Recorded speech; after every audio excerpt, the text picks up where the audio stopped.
Light weight bricks, exercise bricks అనేవి ఉంటాయి, మార్కెట్లో అమ్ముతారమ్మా. అలాంటివి కొనుక్కుని ఇంట్లో ఉంచుకుంటే ఇలాంటి సమస్యలు వచ్చినప్పుడు చాలా సులభంగా వాటి సపోర్ట్తో మనం కొని చేస్తే చాలా బాగా తగ్గుతాయి. ఓకే. అందుకని ఆ వెన్నుని కరెక్ట్ చేసుకోవటానికి, అక్కడ ఒత్తిడి నరాల మీద డిస్కుల మీద పడే దాన్ని తొలగించుకోవటానికి ఈ బ్రిక్స్తో చేసే ఎక్సర్సైజులు ఒక 3-4 చాలా సులభంగా చేయగలుగుతారు అందరు పడుకుని. ఎలా చేస్తే బాగుంటుందో ఇప్పుడు మనం చూద్దాం.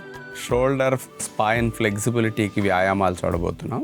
లైట్ వెయిట్ బ్రిక్స్ని రెండుటిని తీసుకుని వాటిని అట్లా నిలువుగా పెట్టి భుజాలకి సమాంతరంగా ఆ 2 బ్రిక్స్ని అట్లా పెట్టుకోవాలి. చేతులు వాటి మీద పెట్టేసి మనం వజ్రాసనంలో కూర్చుని తల నేల భాగానికి ఆనించి చేతులు చాపినప్పుడు అందే విధముగా ఆ బ్రిక్స్ మనకి కరెక్ట్గా అట్లా వచ్చే విధముగా అడ్జస్ట్ చేసుకోవాలి. వజ్రాసనంలోంచి మోకాళ్ళ మీద పైకి లేచి నడుముని మెడని వెనక్కి అట్లా విరవాలి. చేతులు 2 స్ట్రైట్ అవుతాయి. అది కౌ పోజులా అవుతుంది. ఇప్పుడు క్యాట్ పోజు లాగా చూస్తే చూడండి, వజ్రాసనంలో కూర్చొని నుదురు నేల కానిచ్చి చేతులు స్ట్రైట్ చేయాలి. మళ్ళీ రిపీట్ చేస్తున్నాం. అటు కౌ పోజ్, ఇటు క్యాట్ పోజ్.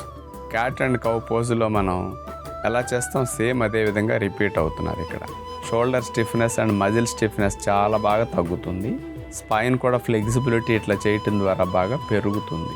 ఇక రెండో వ్యాయామం, బోర్లా పడుకుని 2 చేతుల్ని చాపేసి చూడండి, భుజాలకు సమాంతరంగా చేతులు చాపినప్పుడు బ్రిక్స్ అట్లా పక్కనే ఉండాలి. ఇప్పుడు మనం చేతుల్ని బ్రిక్స్ బయటికి ఇట్లా ప్యారలల్గా భుజాలకి చాపేస్తాం. మళ్ళీ చేతులు లోపలికి తీసుకెళ్ళి భుజాలకి స్ట్రైట్గా అట్లా పెడతాం. నుదుటి భాగం నేలకు అట్లా అంతుంది. పైకి లేపి చేతుల్ని మార్చడం. షోల్డర్ స్టిఫ్నెస్ తగ్గటానికి, మెడ భాగం దగ్గర ఉండే కండరాల స్టిఫ్నెస్ తగ్గటానికి ఇది బాగా ఉపయోగపడుతుంది. అంటే పెద్ద వయసు వారు కూడా సులభంగా చేయగలుగుతారు ఇది. ఈ మధ్య కదలకుండా కూర్చోవటం వల్ల వీపు భాగము, భుజాల భాగం స్టిఫ్నెస్ బాగా పెరిగిపోతుంది. కాబట్టి దాన్ని తగ్గించడానికి ఈ వ్యాయామం బాగా ఉపయోగపడుతుంది. ఇక మూడో వ్యాయామంగా లైట్ వెయిట్ బ్రిక్స్ని ఒకదాని మీద ఒకటి అట్లా పెట్టేసి వీపు భాగం కింద బ్రిక్స్ వచ్చే విధముగా మనం కాళ్ళు చాపేసి వెళ్ళకిలా బ్రిక్స్ మీద అట్లా పడుకోవాలి. ఆ తర్వాత 2 చేతులతో బాల్ తీసుకుని ఇటు కాళ్ళు కూడా కొంత ఫోల్డ్ అవుతాయి. 2 చేతుల్ని బాగా వెనక్కి తీసుకెళ్ళి బాల్ నేల కానిచ్చాలి, మళ్ళీ కాళ్ళ కానిచ్చాలి. మెడ వెనక్కి వంచటం, నడుముని వెనక్కి వంచటం, మళ్ళీ మెడని నడుముని ముందుకు వంచటం. ఇట్లా బ్యాక్ అండ్ షోల్డర్స్ 2 స్టిఫ్నెస్ తగ్గించుకోవటానికి ఈ వ్యాయామం ఉపయోగపడుతుంది. ఇట్లా ఒక 5-6 రౌండ్లు చేయగలిగితే ఫ్రీ అయిపోతుంది. అంటే చాలామంది ఇలాంటి స్టిఫ్నెస్కి ఇబ్బంది పడుతూ ఇక ఇంతేలే ఈ జీవితకాలం ఇట్లా స్టిఫ్నెస్ పోదనుకుంటారు. అలాంటి వాటికి సులభంగా ఈ వ్యాయామాలు బాగా ఉపయోగపడతాయి. సమస్య చిన్నదేనైనా ఇలాంటివి చేయటానికి సమయం లేకపోతే పెద్ద సమస్యగా మారుతుంది.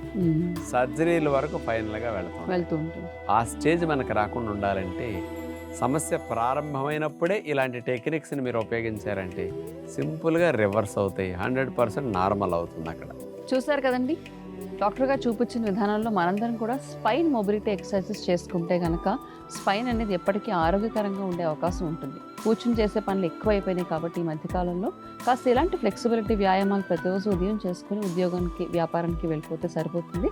ప్రయత్నించి చూడండి.